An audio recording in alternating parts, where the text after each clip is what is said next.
اتنے خوبصورت بال ہیں میرے، صرف ان کی حفاظت کے لیے ایک ذرا سا مہنگا شیمپو مانگ لیا تو اتنی باتیں سنا دیا آپ نے۔ آپ کو معلوم ہے میرے ساتھ کی لڑکیاں کن کن چیزوں پر کتنا کتنا پیسہ اڑاتی ہیں۔ میرے ہی نصیب میں یوں کلس کلس کر جینا لکھا تھا۔ وہ دل کی بھڑاس نکالنے پر آئی تو بولتی ہی چلی گئی، تو تم میرے ساتھ کلس کلس کر جی رہی ہو؟ عاصم چبا چبا کر بولا۔ نازش نے سر جھٹک دیا۔ میری مالی حیثیت شادی سے پہلے بھی تم لوگوں پر واضح تھی، کیونکہ مجھ جیسے کنگلے سے شادی، کسی ایسے سے شادی کرتی جو تمہارے حسب منشا معیار زندگی فراہم کرتا، بھلے سے حلال کماتا یا حرام، تمہاری خواہشات کی تو تسکین کرتا نا۔ ایک اکیلے ہی حلال کمانے والے نہیں ہیں آپ، بہت ہیں جو حلال کماتے ہیں اور وافر کماتے ہیں۔ بس میرے ہی نصیب پھوٹے تھے، اچھے بھلے 2 رشتے آئے تھے، جانے امی ابو نے آپ میں کیا دیکھا۔ نازش اب واقعی حد سے بڑھ رہی تھی۔ زیادہ زبان مت چلاؤ، کہیں میرے منہ سے کچھ الٹا سیدھا نکل نہ جائے۔ عاصم غصے سے بولا۔ کیا الٹا سیدھا دھمکا رہے ہیں؟ آپ مردوں کے پاس طلاق دینے کے سوا دھمکی ہی کیا ہے؟ دینی ہے تو دے کر شوق پورا کر لیں۔ آج نازش کا غصہ بھی اپنے پورے عروج پہ تھا۔ بند کرو بکواس۔ عاصم کا ہاتھ گھوما تھا اور زناٹے دار تھپڑ اس کے چہرے پر رسید کر دیا۔ تھپڑ کی تکلیف سے زیادہ بے یقینی تھی جس نے نازش کو اپنے حصار میں لے لیا تھا۔ وہ گال پر ہاتھ رکھ کر پتھرائی ہوئی نگاہوں سے عاصم کو تکنے لگی۔ عاصم کرسی کو ٹھوکر مارتا کمرے سے باہر نکل گیا تھا۔ نازش نے بھی پاگل ہوتے ہوئے سامان کے تھیلے فرش پر پھینکے، پھر چارجنگ پر لگا موبائل کھینچ کر اتارا۔ گھر کا نمبر ملایا تو فون اس کی چھوٹی بہن مہوش نے اٹھایا۔ خرم یا جنید میں سے کوئی گھر پر ہے کیا؟ اس نے چھوٹتے ہی کہا۔ جی آپی، خرم ابھی کالج سے لوٹا ہے، خیریت؟ مہوش اس کے انداز پر پریشان ہوئی تھی۔ اسے فوراً میرے پاس بھیجو، میں نے گھر آنا ہے۔ وہ اپنی گھٹی گھٹی چیخوں کا گلا گھونٹتے ہوئے بولی۔ آپی سب خیریت ہے نا؟ امی ذرا بازار گئی ہیں، وہ آتی ہیں تو میں آپ کی ان سے بات کرواتی ہوں۔ مہوش نے اسے مخاطب کیا۔ میری بات سمجھ میں نہیں آئی کیا؟ خرم کو فوراً بھیجو ورنہ میرا مرا منہ دیکھو گے، وہ چیخ کر بولی تھی۔ اچھا آپی، میں بھیجتی ہوں خرم کو۔ مہوش بیچاری بری طرح بوکھلا گئی تھی۔ آدھے گھنٹے کے اندر خرم پہنچ گیا تھا۔ وہ 2 جوڑے بیگ میں ڈال کر اس کے ساتھ چل پڑی۔ عاصم گھر میں نہ تھا۔ جھگڑے کے فوراً بعد وہ بھی گھر سے نکل گیا تھا۔ نازش نے نہ اس کے انتظار کی زحمت کی، نہ گھر کو لاک کرنے کی۔ 25 منٹ میں وہ اپنے ماں کے سینے سے چمٹی بری طرح بلک رہی تھی۔ کیوں پریشان کر رہی ہے نازش؟ بتا تو صحیح، ہوا کیا؟ رافعہ اس کے بکھرے بال سمیٹتے ہوئے بولی۔ اس کا یوں رونے پر ان کا دل ہول رہا تھا۔ کیا عاصم بھائی سے جھگڑا ہو گیا آپی؟ مہوش نے پریشانی کے عالم میں دریافت کیا۔ وہ روتی ہی رہی۔ عاصم تو بڑا بھلا مانس بچہ ہے، اس کی فطرت میں تو جھگڑالو پن ہے ہی نہیں۔ بتا تو صحیح نازش، آخر ہوا کیا ہے؟ رافعہ اس کی خاموشی سے عاجز آ گئی تھی۔ آپ کے اس بھلے مانس داماد نے ہاتھ اٹھایا ہے مجھ پر، وہ روتے روتے بھی تڑخ کر بولی تھی۔ رافعہ سن کر ساکت رہ گئی۔ نہ صرف ہاتھ اٹھایا بلکہ طلاق کی دھمکی تک دے دی۔ اس نے ماں کی معلومات میں مزید اضافہ کیا۔ رافعہ اب بھی کچھ نہ بول پائی، بس خاموشی سے اسے سینے سے چمٹایا اور تپکنے لگی۔ نازش رو رو کر تھک گئی تو مہوش نے اسے زبردستی 2-4 نوالے کھانا کھلا دیا۔ ماں نے دوائیوں میں نیند کی گولی دے کر سلا دیا۔ رافعہ اپنا فون لے کر اپنے کمرے میں چلی گئی۔ غم اور غصے کی دھن چھٹی تو نازش کے دل کو عجیب سی بے قراری لگ گئی۔ جو ہوا وہ ٹھیک نہ تھا۔ اسے عاصم پر اب بھی غصہ آ رہا تھا، لیکن دل میں کہیں یہ احساس بھی موجود تھا کہ اسے اس طرح گھر نہیں چھوڑنا چاہیے تھا۔ گھر میں ماں سمیت کسی نے یہ موضوع دوبارہ نہ چھیڑا تھا۔ سب کا سلوک ایسے ہی تھا جیسے وہ روٹین میں مہک کے رہنے آئی ہو۔ امی آپ مجھ سے پوچھیں گی بھی نہیں کہ جھگڑا کیوں ہوا تھا؟ نازش چاہتی تھی کہ ماں اسے غلط نہ سمجھے۔ وہ عاصم کی زیادتی باور کرانا چاہتی تھی۔ پوچھنے کا کیا سوال بیٹا؟ جب عاصم نے تم پر ہاتھ اٹھا دیا تو سمجھو سب کچھ ختم۔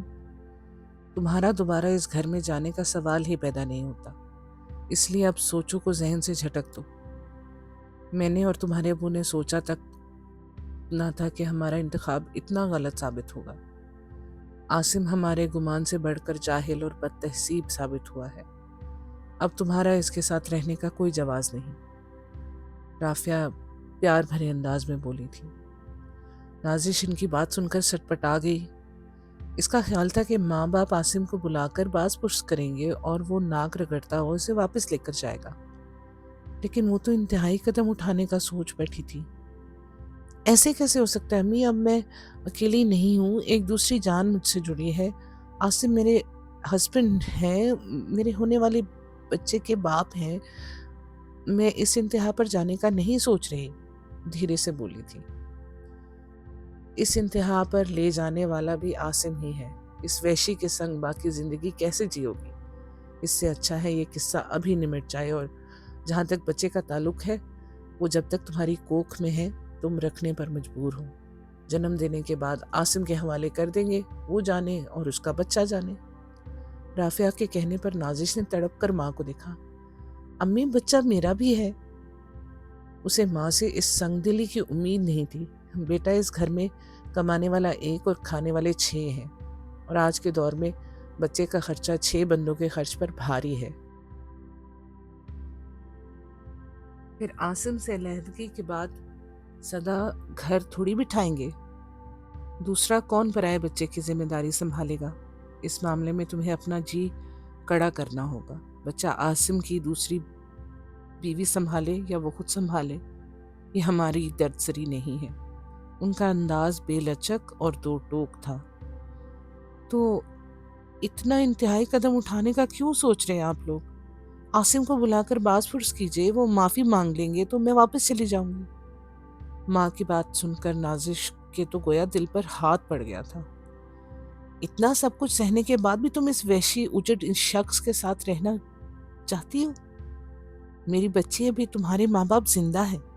ہم عاصم کے پاس تمہیں دوبارہ بیچنے کا رسک نہیں لے سکتے۔ کس بے دردی سے اس نے تمہیں پیٹا ہے؟ دنیا ختم نہیں ہوتی ایک شخص پر۔ اللہ نے چاہا تو کوئی بہتر نعم البدل عطا کرے گا۔ امی، عاصم اتنے بھی برے نہیں جتنا آپ لوگ سوچ رہے ہیں۔ میرا ہر ممکن خیال رکھتے ہیں، پیار کرتے ہیں مجھ سے۔ اپنے بچے کو لے کر ہم دونوں نے کتنے خواب دیکھے ہیں۔ اب جانے کیسی باتیں کر رہی ہیں؟ ماں کی باتیں سن کر نازش کی صحیح معنوں میں سٹی گم ہو گئی تھی۔ میری باتیں غلط نہیں، جو غلطی ہم کر بیٹھے ہیں اب اسے سدھارنے کا وقت ہے۔ رافعہ نے دو ٹوک انداز میں بیٹی کو باور کروایا۔ آنے والے چند دن نازش کے لیے مزید پریشان کن ثابت ہوئے۔ ماں باپ کی آپس کی گفتگو سن کر اندازہ ہو گیا تھا کہ وہ اب کسی وکیل سے رابطہ کرنے والے ہیں۔ صورتحال جس نہج پر پہنچ گئی تھی کہ اس نے خواب میں بھی نہ سوچا تھا۔ غلطی شاید اسی کی تھی۔ اگر وہ اس روز عاصم سے جھگڑتے وقت اپنی زبان پر قابو رکھتی تو جھگڑا اتنا طول ہی نہ کھنچتا۔ غصے کو اسی لیے حرام قرار دیا گیا ہے۔ وہ غصے میں اول فول بولتی رہی۔ تیش میں آ کر عاصم نے بھی ہاتھ اٹھا دیا۔ بلا شبہ یہ عاصم کی زیادتی تھی، لیکن محض ایک جھگڑے کی بنیاد پر وہ اپنا گھر برباد کرنے کا سوچ بھی نہیں سکتی تھی۔ لیکن یہ بات اس کے ماں باپ کی سمجھ میں نہیں آ رہی تھی۔ اوپر سے گھر کے حالات ہر گھڑی شرمندگی سے دو چار کرا رہے تھے۔ ابا کی قلیل آمدنی میں اب اسے بڑھتی مہنگائی کا مقابلہ نہ کر پا رہی تھی۔ گھر میں ہر گھڑی خرچہ کنٹرول کرنے کی باتیں ہوتی تھی۔ مہوش، خرم، جنید تینوں ماں باپ کی کفایت شاری پر خوب منہ بسورتے اور جواب میں طویل لیکچر سنتے۔ امی، آپ کو دودھ کے ساتھ دوا دینی ہوتی ہے، اور یہ خرم کا بچہ آج بھی دودھ پتی بنا کر پی گیا۔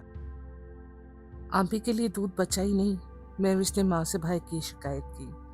توبہ ہے مہوش، 1 کلو دودھ میں تم آدھا کلو پانی ڈال کر ابالتی ہو۔ کچھ پانی پہلے سے گوالے نے ڈالا ہوتا ہے۔ اب میں چائے بناتے ہوئے اس میں مزید پانی ڈالوں، اور ویسے بھی میں بیچارہ دن میں صرف 1 بار چائے پیتا ہوں۔ تمہیں وہ بھی کھٹکتی ہے؟ خرم نے بہن کو گھورتے ہوئے جواب دیا۔ اچھا بحث مت کرو، رافعہ نے دونوں کو ٹوکا۔ مہوش بیٹا، کل سے میری چائے مت بنانا، ویسے بھی رات کو چائے پی لوں تو نیند دیر سے آتی ہے۔ سب سے پہلے نازش کو دودھ دیا کرو۔ کتنی اچھی صحت تھی اس کی جب یہ وہاں سے آئی تھی، اب اتنی کمزور ہو گئی ہے۔ ٹھیک تو ہوں امی،